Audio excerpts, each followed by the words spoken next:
So మీరు ఎక్కడ ఏంటి మీ పేరు, మీరేం చేశారు? నా పేరు స్వప్న అండి. మాది పోచంపల్లి మండల యాదాద్రి భువనగిరి జిల్లా దేశముఖి గ్రామము.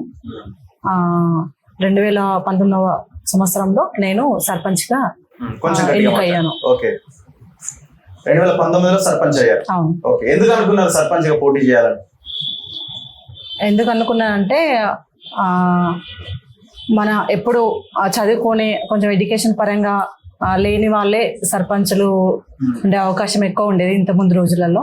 కానీ చదువుకొని కూడా సర్పంచ్గా చేస్తే ఎట్లా ఉంటుందో చూపించాలనే ఉద్దేశంతో మేము సర్పంచ్గా ఎలక్షన్లో పార్టిసిపేట్ చేయడం జరిగింది. దానికి మా ఊరి గ్రామ ప్రజలు కూడా మమ్మల్ని మనస్ఫూర్తిగా కొంచెం ఓట్లు వేసి గెలిపించడం జరిగింది. ఖర్చు పెట్టారా ఏమైనా గట్టిగా? ఖర్చు అంటే ఇప్పుడు మనం ఓపెన్ గానే మాట్లాడుకోవాలి. సో సిచ్యువేషన్ గ్రామాల్లో ఎట్లుంది? ఇప్పుడు మనం లేదు మనం ఇంట్లో కూర్చున్నా కూడా ఆడ ఊరుకుంటే అట్లేరు కదా.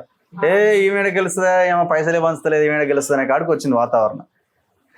రెండు రకాలుగా ఉన్నది. యా, సో మీకు కూడా ఎంతో కొంత పెట్టుకోవాల్సిన పరిస్థితి వచ్చింది. పెట్టినాం, ఖర్చు పెట్టినాం. సో తర్వాత ఎట్లా మీరు లీడ్ చేసుకుంటూ వెళ్ళారు? ఖర్చు పెట్టిన తర్వాత కూడా అంటే ఎలక్షన్ లో గెలవడం అనేది ఒక ఎత్తు, తర్వాత గెలిచిన తర్వాత కూడా ఖర్చులు విపరీతంగా వస్తూనే ఉన్నాయి. దానికి సంబంధించిన బిల్లులు మాత్రము రావు. అట్లా ఆర్థికంగా మేము చాలా ఇబ్బందులు అయితే ఎదుర్కొన్నాం. ఓకే, సో సంపాదించారా ఏమన్నా? సర్పంచ్ అంటే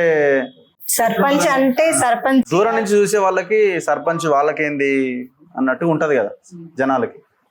సర్పంచ్ అంటే సర్పంచ్గా ఎన్నికై సర్పంచ్గా సంపాదించడం అసలు జరగని పని అది. మనకి ఏదన్నా వేరే బిజినెస్ ఉండాలి, వేరే సోర్స్ ఉండాలి, అంతే తప్పిస్తే ఒక సర్పంచ్ అయ్యి ఆర్థికంగా మంచిగా ఉండాలంటే అదైతే జరగని పని అసలు. ఓకే, సో మీరు పడ్డ కష్టాలు ఏంటి, మీరు చేసిన మంచి పనులు ఏంటి మీ గ్రామానికి? మేమేందంటే మేజర్గా మా విలేజ్ లో బీటెక్ కాలేజెస్లు ఉన్నాయి. విజ్ఞాను, సెయింట్ మేరీస్, నిజాము అని చెప్పేసి బీటెక్ కాలేజెస్ ఉన్నాయి. సో ప్రపంచంలో ఉన్న వివిధ దేశాల నుంచి ఆ సెయింట్ మేరీస్ కాలేజ్కి స్టూడెంట్స్ వచ్చి చదువుకుంటారు. సో వాళ్ళు ఊర్లో ఏంటంటే రష్ ఎక్కువ ఉంటుంది స్టూడెంట్స్ తోటి. ఇంకా వాళ్ళే కానీ ఊరోళ్ళే కానీ ఎవరు కూడా కొంచెం మత్తు బారిన పడకుండా మా సర్కిల్లో ఏంటంటే నేను బెల్ట్ షాప్లు అన్ని విలేజ్ లో ఉన్నంత వరకు క్లోజ్ చేయించడం జరిగింది అన్నట్టు. ఓకే, టోటల్ బెల్ట్ షాప్స్ లేవా? Total belt shops.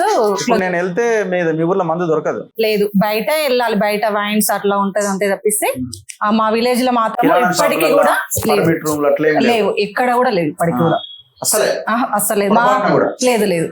మా పదవి అయిపోయి 2 సంవత్సరాలు కూడా అవుతుంది, అయినా ఇప్పటికి కూడా బెల్ట్ షాపులు లేవు. అట్లా ఉండదు కదండి జనరల్ గా తెలంగాణ. మేము గెలిచిన కొత్తలే మా బాడీ మేమందరం కలిసి తీర్మానం చేసుకుని నేను పెట్టిన మొదటి సంతకం కూడా అదే, బెల్ట్ షాప్ క్లోజ్ చేయించుదామన్న తీర్మానం చేసుకున్నాం మేము.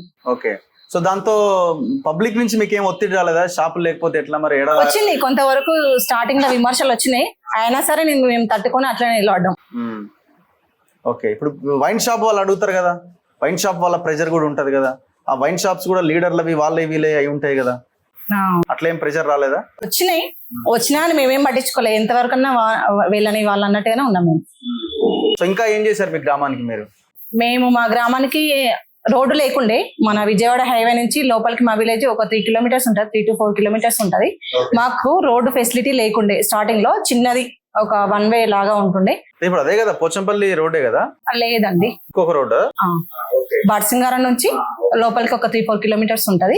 మేము వచ్చిన తర్వాత ఒక 2 సంవత్సరాలు ఈ కొంచెం కష్టపడి వాళ్ళ చుట్టూ వీళ్ళ చుట్టూ తిరిగి ఆ రోడ్డు డబల్ రోడ్ ఎంచుకున్నాం. ఓకే, సో ఇప్పుడు మీరు ఒక మహిళగా చాలా మంది పోటీ చేయాలి, నేను కూడా గ్రామ సర్పంచ్ అవ్వాలి అనుకునే వాళ్ళు కూడా ఉంటారు కదా. Not only sarpanch, MPTC or ఇంకా లోకల్ బాడీ ఎలక్షన్స్ లో ఏదైనా పదవి కావాలి, పోటీ చేయాలనుకునే వాళ్ళు, గ్రామానికి సేవ చేయాలనుకునే వాళ్ళకి మీరేం చెప్తారు? అంటే వాళ్ళు పోటీ చేయొచ్చా, లేకపోతే 5 ఏళ్ళు పడ్డ మీ కష్టం ఇదంతా చూసిన తర్వాత వద్దురా నాయన మీరెందుకమ్మా ఆగమవుతారని చెప్తారా? పోటీ చేయొచ్చు, కాకపోతే ఏంటంటే ఇప్పుడున్న పరిస్థితుల్లో ఆర్థికంగా మంచిగా ఉండాలి. అంతేనా? ఉండాలి, మంచిగా ఉండండి. ఏంటంటే మన ఫ్యామిలీ కూడా లాస్ అయిపోతుంది. అంతే అంటారు. ఆర్థికంగా బలంగా లేని ఎలక్షన్ లో పోటీ చేయొద్దా? అంటే నేను అనుభవించింది చెప్తున్నా అట్లా. ఓకే, కానీ ఒకటి సర్పంచ్ అనే పేరు మాత్రం ఉంటది. ఎక్కడ పోయినా సర్పంచ్ కదా అనేది పేరు మాత్రం ఉంటది. సో ఇప్పుడు మహిళ అనగానే ఎట్లుంటదంటే వాళ్ళ హస్బెండ్ డీల్ మొత్తం లీడ్ చేస్తారు, ఆమె ఓన్లీ ఉంటారు, అట్లా వస్తారు, సంతకాలు పెడతారు అని అంటారు. మీరు కూడా అట్లే పని చేశారా, లేదు ఇండిపెండెంట్ గా మీరు పని చేయగలిగారా? ఇండిపెండెంట్ గా చేసినాం, మేము కూడా పని చేసినాం.